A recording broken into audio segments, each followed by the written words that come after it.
সাংস্কৃতিক তথা শৈক্ষিক নগৰী যোৰহাট চহৰত নতুনকৈ সংযোজন ঘটিল দ' ডেকৰ নামেৰে এখনি লোভনীয় খাদ্য সম্ভাৰৰ এখনি সম্পূৰ্ণ স্বাস্থ্যসন্মত বেকাৰী কাম কেফে। দ' ডেকৰ কেফেটেৰিয়াত আপোনালোকে যোৰহাটতে থাকি ল'ব পাৰিব Italy, Israel, Switzerland, South Africa, Peru, USA আদি ঠাইৰ কেক, পেষ্ট্ৰি, কুকিজ আদি লোভনীয় খাদ্য সম্ভাৰৰ। যিকোনো পাৰ্টিৰ বাবে অৰ্ডাৰ কৰিব পাৰিব এইসমূহ লোভনীয় খাদ্য সম্ভাৰ।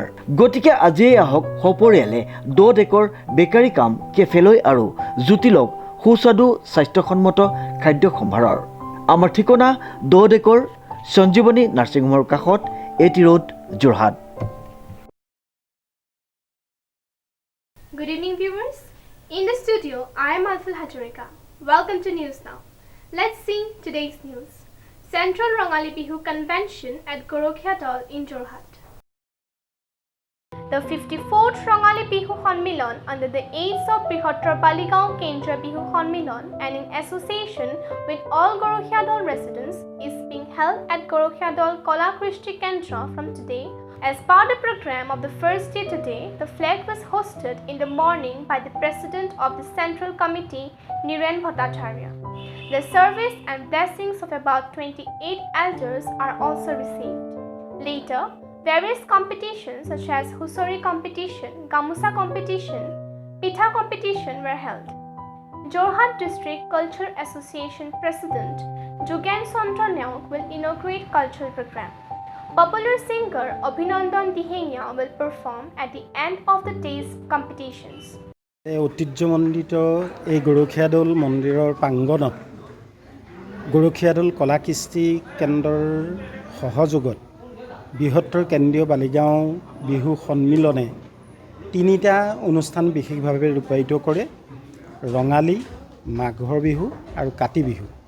ইয়াৰ লগতে এই ৰঙালীৰ লগত সংগতি ৰাখি আপোনাৰ বয়োজ্যেষ্ঠসকলক, জ্ঞানজ্যেষ্ঠসকলক যি ঠাইতেই অনুষ্ঠান ৰূপায়িত কৰক নহওক, আমাৰ সংবিধানৰ লক্ষ্য উদ্দেশ্যই হ'ল যে জ্ঞানজ্যেষ্ঠসকলক সন্মান প্ৰদৰ্শন কৰা আৰু তেওঁলোকৰ পৰা আশীষ গ্ৰহণ কৰা আৰু উঠি অহা নৱচামক মানে আমি সাহিত্য, সংস্কৃতি বা বিভিন্ন দিশত লোকসকলক চিনাক্তকৰণ কৰি তেওঁলোককো তেনেধৰণে আগবাঢ়ি যাবৰ বাবে আমি চেষ্টা কৰি অহা হৈছে। আৰু জানি সুখী হ'ব যে আমাৰ প্ৰায় এতিয়া 34খন গাঁৱক সামৰি এই বৃহত্তৰ বালিগাঁও কেন্দ্ৰীয় বিহু সন্মিলনখন প্ৰতিষ্ঠা হৈছিল 1971 চনত ৰংঘৰ ৰজাহালিত।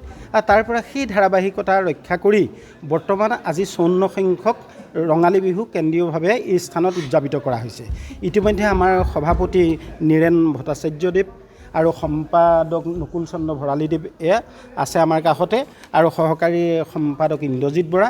আৰু লগতে আপোনালোকে জানি সুখী হ'ব যে এইবাৰ আমি এখন মুখপত্ৰ নামকৰণেৰে, বকুল নামকৰণেৰে আমি এখন মুখপত্ৰ প্ৰকাশ কৰাৰ কথা ভবা হৈছে। পূৰ্বতে আমাৰ বিভিন্ন নামকৰণে প্ৰকাশ কৰা হৈছিল, কিন্তু এইবাৰ বিশেষভাৱে যে অনুষ্ঠানটোৰ প্ৰতি লক্ষ্য ৰাখি আমি নামকৰণ কৰিছোঁ বকুল। বকুলে যি ধৰণে আমাৰ সজীৱতা প্ৰদান কৰে, ফুলৰে সুগন্ধি বিলাব বিচাৰে, ঠিক তেনেদৰে আমাৰ অনুষ্ঠানটোও আমি তেনেধৰণে কাম কৰাৰ লক্ষ্য উদ্দেশ্য আগত ৰাখি এনেধৰণে আগবঢ়া হৈছে। আৰু তাৰ ফলশ্ৰুতিত আজি আপোনালোকো আহিছে, এটা সুন্দৰ পৰিৱেশ দেখিছে। য'ত সুন্দৰতা আছে ত'ত ভগৱান বিৰাজ কৰে, সেইটো আপোনালোকেও জানে, আমিও জানো।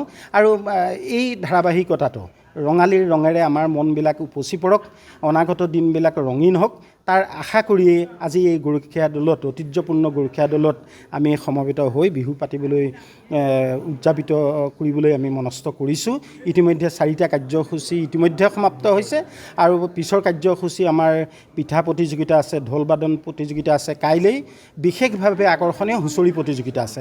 আৰু সেই ক্ষেত্ৰত মানে অঞ্চলবাসীৰ বয়োজ্যেষ্ঠসকলকো গুৰুত্ব প্ৰদান কৰা হৈছে সেইটো। আৰু এটা কথা, সদৌ অসমে হুঁচৰি প্ৰতিযোগিতা বা বিহুৱা প্ৰতিযোগিতা, বিহুৱতী প্ৰতিযোগিতাৰ ক্ষেত্ৰত যি নীতি নিৰ্দেশনা দিয়া হৈছে, কিন্তু আমাৰ এই কেন্দ্ৰীয় ৰঙালী বিহু সন্মিলনে কিন্তু সেই নীতি লক্ষ্য আদৰ্শ বজাই ৰাখি আমি কাম কৰাৰ প্ৰতিশ্ৰুতিবদ্ধ হৈছোঁহত, আৰু তেওঁলোকৰ সেই নিৰ্দেশনা আমি পালন কৰিবলৈ। বৃহত্তৰ বালিগাঁও কেন্দ্ৰীয় বিহু সন্মিলনৰ আজি 54 বৰ্ষত ভৰি দিলে, আৰু 54 বৰ্ষৰ এই বিহু সন্মিলনখন আমি গৰখীয়া দলৰ ৰাইজৰ সহযোগত গৰখীয়া দল কলা কৃষ্টি কেন্দ্ৰত আমি অনুষ্ঠিত কৰিছোঁ আৰু আজি পুৱা 9টা বজাত অনুষ্ঠানৰ পতাকা উত্তোলন হ'ল আৰু কলা কৃষ্টি কেন্দ্ৰৰো পতাকা উত্তোলন হ'ল। তাৰ পিছেই স্মৃতি তৰ্পণ অনুষ্ঠান ভাগি হৈ গৈছে। তাৰপিছত গছপুলি ৰোপণ আৰু আমাৰ বয়সস্থসকলক, এই অঞ্চলৰ বয়সস্থসকলক আমি এতিয়া সম্বৰ্ধনা জ্ঞাপন কৰিলোঁ আৰু প্ৰায় 20ৰো অধিক ব্যক্তিক আমি সম্বৰ্ধনা জ্ঞাপন কৰিছোঁ। এইবিলাক হ'ল আমাৰ বৃহত্তৰ কেন্দ্ৰীয় বিহু সন্মিলনৰ আদৰ্শ। এই আদৰ্শকে লৈ আমি আগবাঢ়ি গৈ আছোঁ। নিশালে কি অনুষ্ঠান আছে? আজি নিশা এতিয়া অলপমান পিছতে প্ৰতিযোগিতা আৰম্ভ হ'ব। বিহুৱতী প্ৰতিযোগিতাকে আৰম্ভ কৰি আজি দিনটো প্ৰতিযোগিতা আৰম্ভ হ'ব আৰু গধূলি আমাৰ এখন মুখপত্ৰ উন্মোচন হ'ব। এই মুখপত্ৰত অসম সাহিত্য সভাৰ সম্পাদক প্ৰধান দেৱজিৎ বৰা ডাঙৰীয়াই উন্মোচন কৰিব আৰু তাৰ পিছে ৰাতিলৈ সাংস্কৃতিক অনুষ্ঠান আৰম্ভ হ'ব। কাইলৈ নিশাৰ মুখ্য আকৰ্ষণ হৈছে অভিনন্দন দিহিঙীয়াৰ গীতৰ শৰাই আৰু আমি আশাবাদী যে অভিনন্দন দিহিঙীয়াই আমাৰ বালিগাঁওবাসীক কালিলৈ মোহিত কৰিব। A report by Srimanta Madhav Purwa, News Now.